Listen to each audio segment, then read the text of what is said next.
اعوذ باللہ السمیع العلیم العظیم الحفیظ بوجہ الکریم وسلطانہ القدیم من الرجس الخبیث المخبث الشیطان اللعین الرجیم وقبیلہ ونفخہ ونفسہ وہمزہ بسم اللہ الرحمن الرحیم۔ تمام نبیوں کے سردار حضرت محمد صلی اللہ علیہ وآلہ وسلم اور تمام مذاہب کے سردار دین اسلام کے پیروکاروں، السلام علیکم، طبتم، برکتیں اور رحمتیں آپ پر۔ صلاۃ و سلام حضور صلی اللہ علیہ وسلم کی ذات پر اور دنیا کے عظیم ماں باپ حضور کے ماں باپ پر۔ آج کی گفتگو 39ویں مرحلے میں داخل ہو گئی۔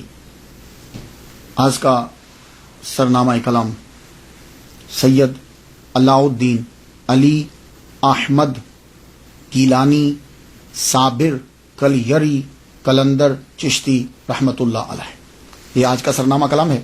گفتگو جو ہے وہ آگے بڑھتی ہے۔ تاریخ پیدائش آپ کی 1196 عیسوی ہے، جس کا 2013 جا رہا ہے، اور آپ نے روح کو خیرات کر دیا 1291 کے اندر۔ ٹوٹل عمر آپ کی 95 برس۔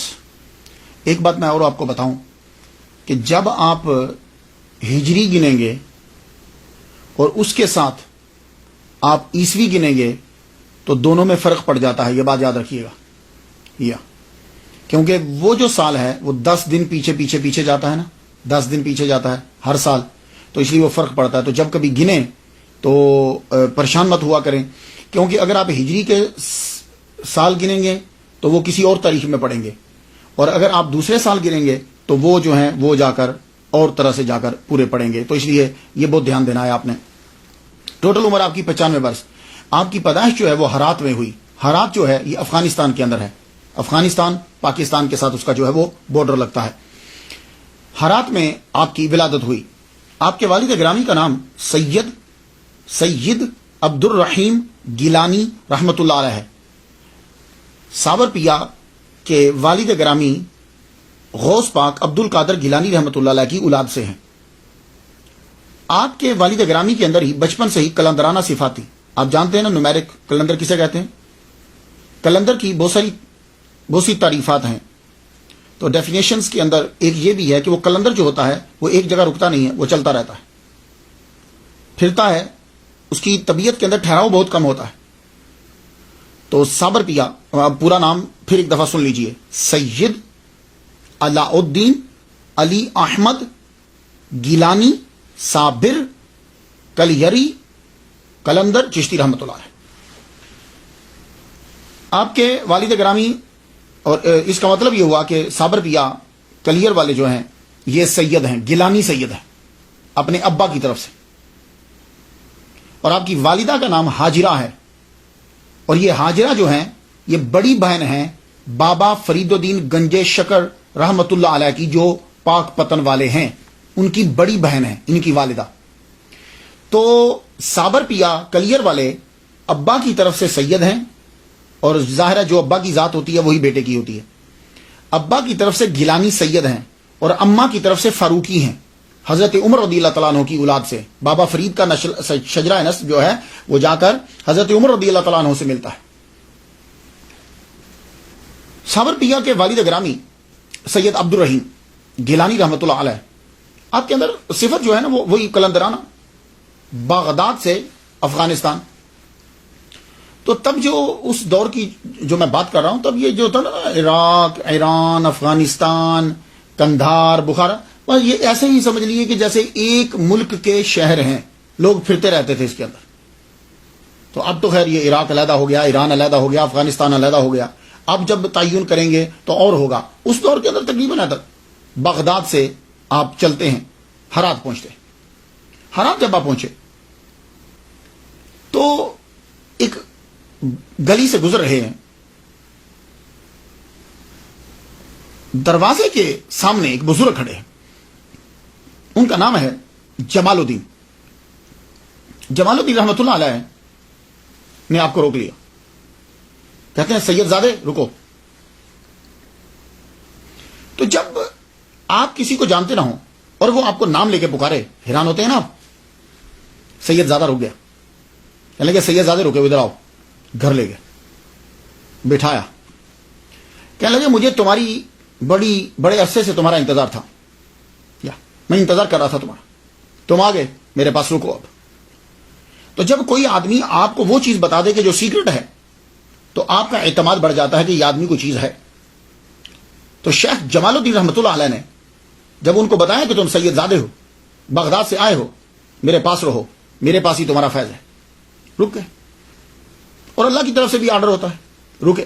اب آپ نے ان کی ٹو چنک تھے، آپ نے ان کی تربیت شروع کر دی، باطنی اور ظاہری دونوں علوم دی.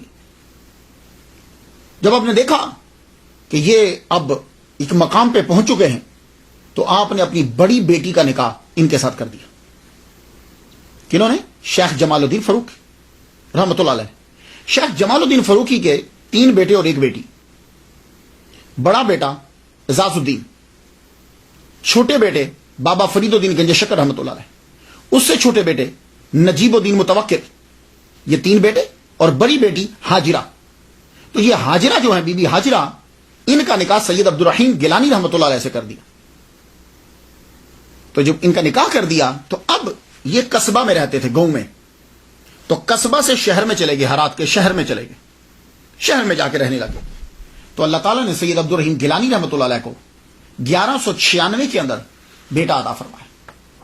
اب ظاہر ہے کہ صابر پیا کے والد گرامی جو ہیں غوث پاک کی اولاد میں سے، اور جو ماں ہیں وہ بھی اتنے بڑے مفتی اور بزرگ کی بیٹی. تو ان کی ولادت سے قبل ہی خواب میں محمد صلی اللہ علیہ وسلم کا دیدار ہوا. پھر مولا علی شیر خدا رضی اللہ تعالیٰ عنہ کا بھی دیدار ہوا. دونوں کا جب دیدار ہوا آپ کی ولادت سے پہلے، تو ماں نے بچے کی ولادت پر نام رکھ دیا علی احمد. علی احمد، علی حضرت علی اور احمد محمد مصطفیٰ صلی اللہ علیہ وسلم کے نام پر علی احمد رکھ دیا. تو والد گرامی نے سید عبد الرحیم نے اپنے بیٹے کا نام علاؤ الدین رکھا. وہ علاؤ الدین پکارا کرتے تھے. یہ اکثر آج بھی ہوتا ہے. آپ چلے جائیں، دادا کسی اور نام سے پکارتے ہیں، ابا کسی اور نام سے پکارتے ہیں، فیملی کسی اور نام سے پکارتی ہے. اور مذہبی کرانا ہوگا تو نام بڑے اچھے ہوتے ہیں، 2-3 نام ہوتے ہیں. تو والد گرامی پکارتے ہیں علاؤ الدین کے نام سے، ماں پکارتی ہے علی احمد کے نام سے، کیونکہ ان کی ولادت سے پہلے محمد مصطفیٰ صلی اللہ علیہ وسلم کا دیدار ہوا ہے اور مولا علی کا دیدار ہوا ہے. کچھ نام سمجھ رہے آپ؟